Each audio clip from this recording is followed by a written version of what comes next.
반갑습니다.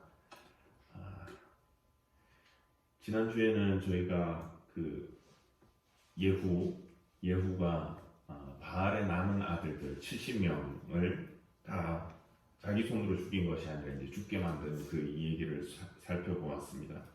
그래서 70명 중에 생존자가 한 사람도 없었다라고 하는 그 말을 통해서 이들이 생존해야 될 이유가 없었다 하는 말씀을 드렸습니다. 그러니까 이들의 사명이라고 할까요? 그것은 생존하고 살아남아서 후일에 증언해야 되는 그런 것이 아니라 오히려 죽음으로써 하나님의 심판에 대한 증거 자료가 될 뿐이었다 하는 그것을 보면서 우리도 어떤 죽음으로써 하나님의 심판을 증명하는 그런 인생이 아니라 우리 삶을 통해서 하나님의 살아계심과 그분의 사랑을 증언할 수 있는, 우리 살아있을 때 증언할 수 있는 그런 인생이 되기를 말씀을 드렸습니다. 또 생존자가 하나도 없게 만든 방법은 그러하리라고 하는 하나님의 계획과 자기 예후에게 주신 하나님의 그 명령을 따라서 그가 충실히 행했기 때문이라고 하는 그 말을 또 보면서 우리에게 주어진 우리 삶도 하나님 앞에서 충성스러운 삶을 살아가자 말씀을 드렸습니다. 오늘 말씀도 이 북왕국의 새로운 왕이 된 이 예후가 또 행하는 일입니다. 왕족들, 아합의 가문의 그 사람들을 이렇게 그가 지금까지 다 죽이고 처리를 했는데, 이젠 그것이 아니라 바알을 섬기는 사람들, 바알 숭배자들, 우상 숭배자들을 한자리에 불러 모아서 그들을 죽이고 또 신당에 가서 그것을 허물고 모든 그 신상들을 파괴하는 그 내용을 저희가 지금 읽었습니다. 굳이 구분을 한다면 앞장들에서 예후가 행했던 것들은 왕들과 또 이세벨을 죽인 행동이 어떻게 보면 정치적인 행동이었다라고 한다면, 오늘 보여주는 것은 종교적인 모습입니다.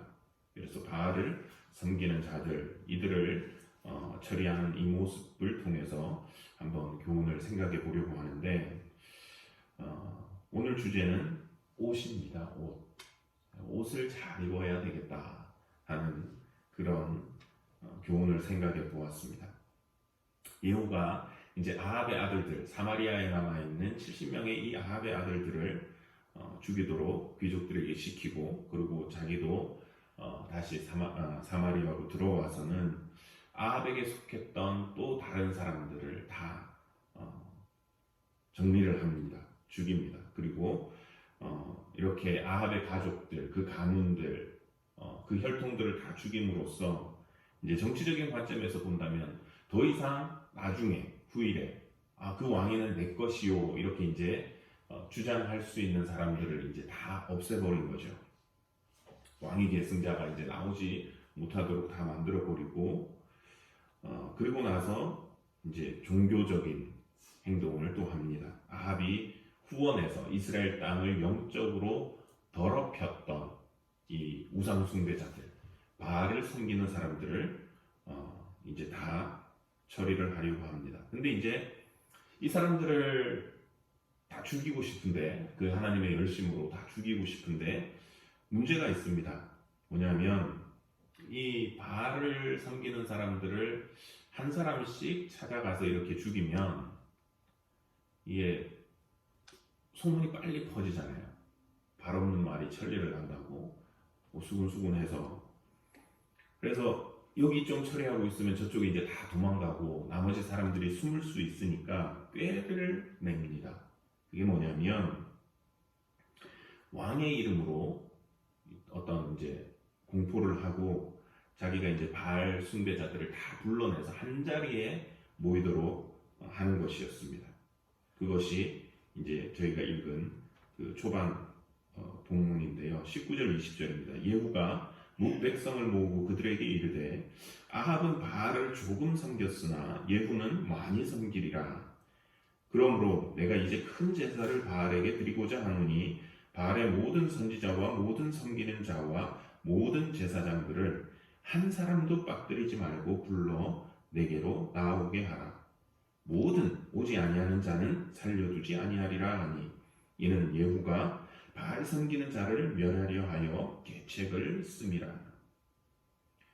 아합은 바알을 조금 섬겼으나 예후는 많이 섬기리라. 이게 참 아주 그 도전적인 이야기인데요. 역사상 아합만큼 바알에 열정적인 사람이 없었는데 그 정도는 게임도 안 될 만큼 아합은 바알 섬긴 거 뭐 섬긴 축에도 못 들어간 정도로 내가 이제 잘 섬기는 걸 보여주겠다. 이렇게 이야기를 합니다. 아합 가문을 심판을 하고 죽인 예후가 이렇게 말하면 이 바알을 섬기는 사람들이 믿어줬을까? 오라고 한다고 왔을까? 물론 본문에는 왔지요. 근데 이제 생각을 해보니까 하나님의 명령을 받아서 예후가 이렇게 아합 가문을 심판을 하지만 일반 백성들의 입장에서 본다면 그렇게 깊은 영적인 안목을 가지고 있지는 않았을 것 같습니다. 그저 저 사람이 왕이 되고 싶어서 쿠데타를 일으켰구나, 뭐 그 정도 생각을 했겠지요. 그리고 어쩌면 예후가 이런 계획을 밝히고 이런 선포를 했을 때에 바알 숭배자들은 기쁨으로 왔을 수도 있겠다 하는 생각을 해봅니다. 왜냐하면 예후가 직접 왕을 죽이잖아요. 아합의 아들 요람 또는 여호람이라고도 하는데 이 아합의 아들이 아합이 죽고 나서 왕이 되었을 때 무엇을 했냐면 열왕기하 3장 2절을 보시면 이렇게 나옵니다. 그가 여호와 보시기에 악을 행하였으나 그의 부모와 같이 하지는 아니하였으니 이는 그가 그의 아버지가 만든 바알의 주상을 없이 하였습니다. 그도 악했지만 아합만큼은 아니고 그 아버지가 만들었던 아합이 만들었던 바알의 신상들을 없애버렸습니다. 그러니까 어떻게 보면 이 아주 열렬한 바알 숭배자들, 이 우상 숭배자들의 입장에서 보면 새로운 왕이 자기 아버지 아합만큼 이렇게 우상 숭배, 이 바알을 섬기지 않고 이 그 주상을 신상을 없앤 것에 대해서 그 요람 왕에 대해서 이제 못마땅할 수도 있었던 것이죠. 그리고는 예후가 나타나가지고 이 요람을 딱 죽이고 자기가 말하기를 아합보다 더 바알을 내가 더 잘 섬기는 것을 보여주겠다 이렇게 하니까 어쩌면 이들은 기쁨으로 나왔을 수도 있겠다 하는 생각이 듭니다. 그리고 모든 오지 아니하는 사람들은 내가 살려두지 않겠다라고 선포를 하니까 이게 안 나오는 사람들은 죽이겠다라고 하는 것이 어떻게 보면 위협, 공포 그런 것으로 들릴 수도 있겠지만 호언장담으로도 또 들릴 수 있는 거죠. 나 정말 바알 열심히 잘 섬길 거야. 내가 어떻게 하는지 봐. 진짜 안 오면 니네 알지? 뭐 이런 식으로 들리는 거죠. 그래서 사람들이 의아심도 있었겠지만 어쨌든 기쁨과 좀 설레임을 가지고 오지 않았을까 하는 생각을 해봅니다. 그래서 바알의 신전에 모인 사람들의 모습을 상상해 보면 예후가 이제 뭐 사람들 일일이 뭐 목사님이 교인들 올 때 또 나갈 때 이렇게 악수하고 인사하는 것처럼 어서 오라고 한 사람 한 사람 반갑게 인사를 하고 그러지 않았을까 하는 생각을 해봅니다. 들어오는 사람들을 보면서 저거 빨리 죽여야지 인상 쓰고 있으면 그 사람들이 눈치채고 도망가지 않았겠어요. 얘들이 두려워한다기보다는 막 즐거워하면서 악수하고 들어오면서 뭐 그랬겠지요.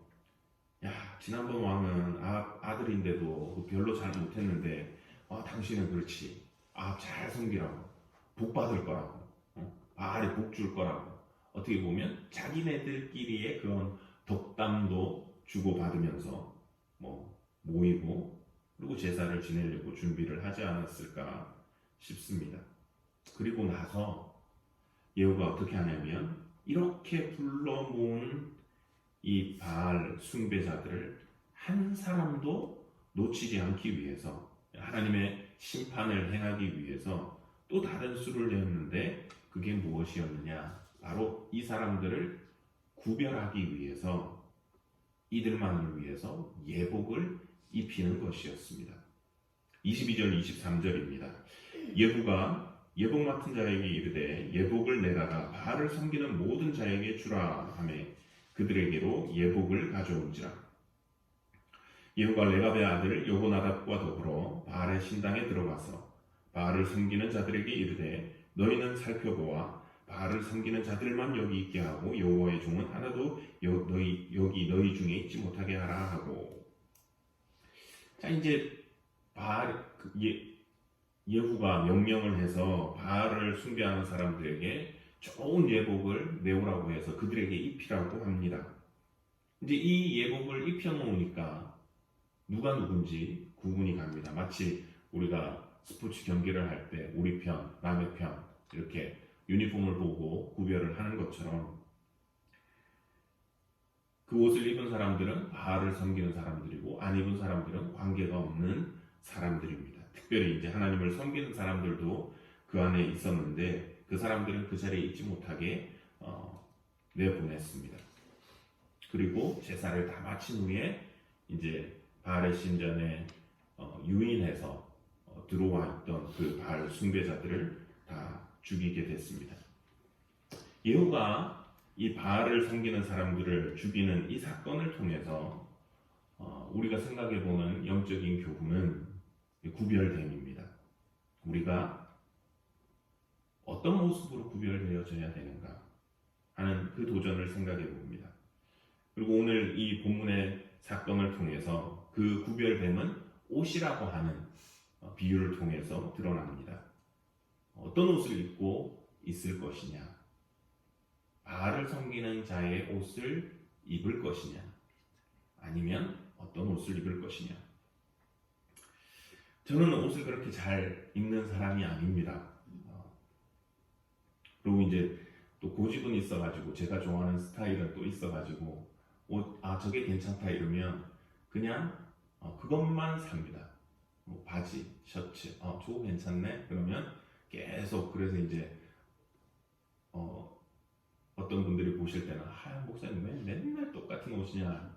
그게 물론 여러 벌이 있는 것은 아닌데 그 옷이 떨어지면 또 같은 옷을 사서 그렇습니다. 그러니까 패셔너블 하신 이런 센스가 있으신 분들이 볼 때는 참 답답하실 거예요.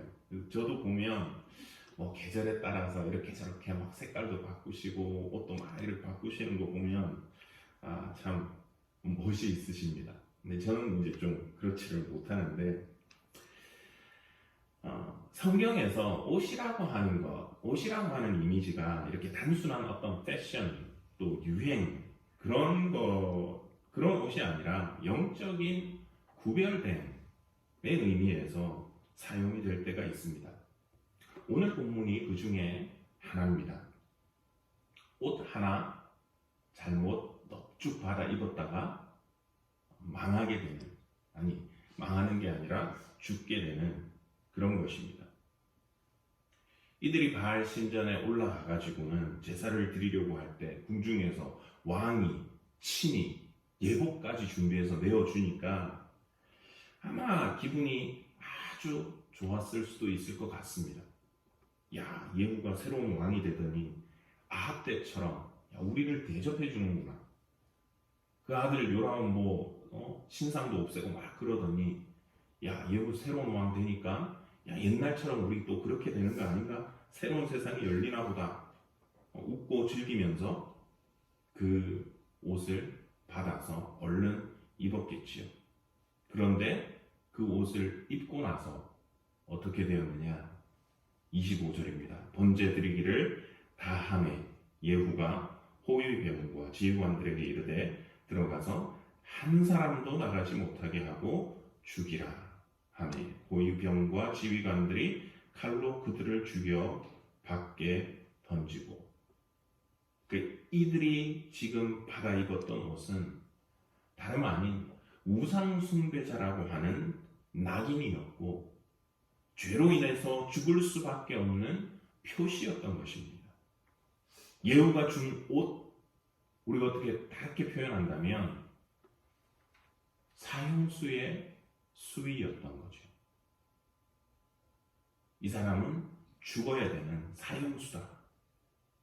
근데 그 옷을 입으면 곧 죽게 되는데 곧이어 닥칠 그 하나님의 진노와 하나님의 그 심판을 모른 채 어쩌면 이 사람들은 그 예복을 받아 입으면서 웃고 떠들고 즐거워했을 것이라고 하는 것입니다. 예후가 주는 옷을 입고 죽어가는 이 사람들을 보면서 한 가지 도전을 생각해 봅니다. 이제 곧 죽는지도 모르고 그 옷을 입으면서 웃고 떠들고 즐기는 이들을 보면서 우리가 이 세상 속에서 신앙생활하면서 살아갈 때에 하나님의 심판을 부르는 그 옷을 입으면 안 되겠다 하는 생각입니다. 이제 하나님의 진노가 곧 임하는데 마치 불나방이 불 속으로 막 날아 들어가는 것처럼 세상의 옷, 세상의 재미, 세상의 맛에 빠져 살지 말아야 되겠다는 다짐을 해봅니다. 바울이 우리가 어둠의 일을 벗고 이렇게 이야기를 했는데 이런 옷은 저희가 입을 것이 아니라 빨리 벗어버려야 되는 것을 깨닫게 됩니다. 그리고 이들이 하나님의 심판으로 인해서 죽을 때에 당신의 참 백성들에게는 하나님께서 은혜를 베푸셔서 그 심판을 피하게 하시는 은혜를 보여주십니다. 23절을 다시 보시면 예후가 레갑의 아들 여호나답과 더불어 바알의 신당에 들어가서 바알을 섬기는 자들에게 이르되 너희는 살펴보아 바알을 섬기는 자들만 여기 있게 하고 여호와의 종은 하나도 여기 너희 중에 있지 못하게 하라 하고. 이 재밌는 것이 있습니다. 예후가 바알 신전에 지금 들어가가지고 여호와의 종은 너희 가운데 있지 못하게 하라 이렇게 하는데 누구에게 지금 말을 하고 있냐면 자기 신하들, 자기 호위병들에게 이야기를 하는 것이 아니라 바알을 섬기는 사람들에게, 바알을 섬기는 자들에게 이르되 이렇게 말을 하고 있습니다. 그래서 너희가 살펴봐가지고 너희가 볼 때 바알을 섬기는 진짜 바알을 섬기는 사람들만 여기 있게 하고 여호와의 종은 한 명도 여기 없도록 너희가 내보내. 만약에 자기가 도착을 해가지고 자기 호위병하고 같이 당신은 나가 이렇게 막 구분지었다면 글쎄요 눈치 빠른 사람들은 좀 알아차리지 않았을까 싶습니다. 그런데 그 심리를 오히려 역이용을 또 하는 것을 봅니다. 저 사람들 좀 우리 중에서 바알 제대로 안 섬기는 사람, 그중에 특별히 하나님 잘 섬기는데 지금 이렇게 약간 거짓으로 여기 있는 사람들 너희가 알잖아. 그러면 그냥 내보내. 우리로 치면 무슨 말입니까? 저 사람 있으면 재미없어.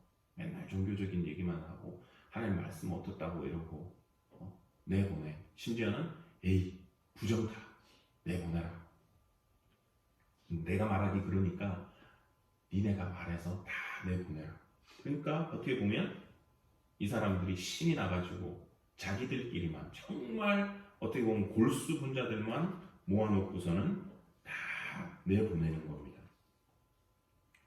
그래서 여기에서 한 가지 하나님의 위로를 느낍니다. 세상 사람들이 그들의 재밌는 자리에 그들이 즐기는 자리에 우리 믿는 사람들을 끼워주지 않는다라고 해서 아니 우리를 나가라고 내쫓는다고 해서 마음 상해할 필요가 없구나. 이게 오히려 우리를 지키시는 하나님의 은혜가 되는 것을 봅니다. 죄인들이 의인의 회중에 들지 못하리라. 시편 기자가 이렇게 고백했는데 반대로 의인들도 악인들의 회중에 들어가는 것을 하나님께서는 두고 보시지 않는다라고 하는 것. 이것이 은혜입니다. 그래서 우리의 발이 죄 중에 죄인들의 거하는 곳에 머물지 않고 그곳에 함께 앉지 않도록 하시는 하나님의 은혜가 있기를 소원합니다. 근데 우리가 이 단순히 하나님의 심판의 자리를 피하게 되는 것을 넘어서 이 옷이라고 하는 것, 이 관점에서 본다면 우리 믿는 자들이 좀 적극적으로 생각해 봐야 될 것이 있습니다. 입지 말아야 되는 옷이 한편으로 있다면 다른 한편으로는 우리가 입어야 되는 옷이 있습니다. 이 성경에서 지금 옷의 이미지가 바알의 숭배자들에게 대한 심판과 죽음 이런 의미인데 전혀 반대로 이 이미지가 사용된 본문이 있습니다. 마태복음 22장에 나오는 천국 혼인잔치의 이야기가 바로 그것입니다. 잘 아시는 대로 왕이 자기 아들을 혼인시키기 위해서 잔치를 벌였습니다. 그래서 그런데 이제 그 잔치에 오도록 미리 예약이 된 사람들이 오기를 거절하고 좀 혼란스럽게 만들었습니다. 그래서 그 왕은 새로 종들을 보내가지고 길거리, 시장, 아무 데서나 아무나 다 데리고 그 잔치를 시작을 하는데 문제가 일어나지요. 사람들이 꽉 가득 차 있는 그 잔치 자리에 어떤 사람이 하나 있었느냐? 예복을 입지 않은 사람이 한 사람이 있었습니다. 그래서 그가 예복을 입지 않았기 때문에 그 잔치에 끝까지 참여하지 못하고 쫓겨났습니다. 이때는 예복이 꼭 필요한 것, 꼭 입고 있어야 하는 것이었습니다. 예복이 없으면 잔치에 참여할 수가 없었던 것이죠. 그래서 그 성경 말미도 보면 그 부분을 보면 바깥 어둠에 내어 쫓겨서 슬피 울며 이를 갈미 있으리라 이렇게 그 성경이 마무리를 하고 있습니다. 다른 말로 하면 꼭 입고 있어야 하는 예복을 입지 않으면 죽음이라고 하는 것이죠. 이 예복의 의미는 심판과 죽음이 아니라 구원과 생명의 의미입니다. 그러니까 그것이 없으면 죽게 되는 것이죠. 한번 이 말씀을 가지고 저희가 묵상한 적이 있습니다. 풀어드렸죠. 이 예복은 바로 다름 아닌 예수 그리스도라고 말씀을 드렸습니다. 로마서 13장 14절을 보시면 바울이 이렇게 이야기합니다. 오직 주 예수 그리스도로 옷 입고 우리가 벗어야 되는, 입지 말아야 되는 예복이 있는가 하면 우리가 꼭 입어야 하는 예복, 그것은 바로 이 예수 그리스도라고 하는 것입니다. 월요일 저녁에 제가 인터넷으로 애들 옷을 이렇게 좀 주문을 했습니다. 정우가 코로나 때 학교 안 가고 계속 얘가 침대에서 뒹굴뒹굴 지냈습니다. 나가지도 않고. 그래서 이제 여러분들 아시겠지만 이 교회 올 때 되게 작았었거든요. 키가 많이 컸어요. 근데 이 작년에도 그렇게 누워만 지내더니 얘가 이제 좀 더 컸어요. 이제 저만큼 키가 이제 쫓아오는데 보니까 이제 추리닝이 발목이 이제 이렇게 나오는 거죠. 날씨도 좀 차지고 이래서 추리닝을 사러 가려고 이제 뭐 가게들을 이렇게 가서 봤는데 별로 마음에 드는 게 없어요. 그냥 디자인도 그렇고 색깔도 그렇고 좀 그렇다 이거는 뭐 있는데 가격도 비싸고 그러다가 주일 저녁에 이제 무슨 예전에 어떤 애들 그 쇼핑했던 몰에서 이제 뭐 쿠폰 같은 게 온 거죠. 보니까 세일을 해요. 그래서 잘 됐다. 그리고 오히려 가격도 싸고 예쁘고 애들 뭐 좋아하는 그런 브랜드고 이렇게 해서 주문을 얼른 했습니다. 물론 뭐 쇼핑도 있고 하지만 그래도 가격 따지면 비슷하니까 야 요거 좋겠다 이러고 했는데 근데 화요일 날 아침에 딱 출근을 해서 보니까 이메일이 하나 왔어요. 캔슬이 됐다는 거예요. 이건 무슨 일이야? 이런 그 내용을 읽어보니까 제가 뭘 바이올레이트를 했다는 거예요. 그러면서 친절하게 무슨 링크를 주면서 뭐 우리 텀스를 네가 읽어봐라. 그럼 딱 눌러보니까 깨알 같은 그 글씨로 엄청 길게 돼 있는 거 있잖아요. 화가 나더라고요. 이것들이 뭐 하는 짓이야? 내가 뭐가 잘못됐으면 네가 뭐를 잘못했다 딱 알려주면 되지. 그래 그 자리에서 바로 그냥 답장을 썼습니다. 내가 도대체 뭘 잘못했는데 니네가 이런 거냐 이러면서 했는데 결국은 다시 심플하게 오피셜한 뭐 이메일이 따오더니 뭐 네가 살펴보고 뭐가 어떻고 결국은 이제 세일 기간은 끝나고 그날이 마지막이었더라고요. 끝나고 뭐 자기네들은 또 어쩔 수 없다. 다음 기회를 이용해라.